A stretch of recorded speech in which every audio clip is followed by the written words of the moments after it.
Welcome! Today in front of me Nokia G50 5G, and I'll show you how to install iPhone keyboard on this device.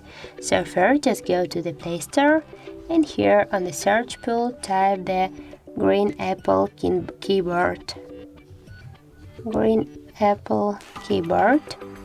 Now we have to get this application, so tap to install and wait a few seconds while this is installing. Now tap to open application and here click enable in settings.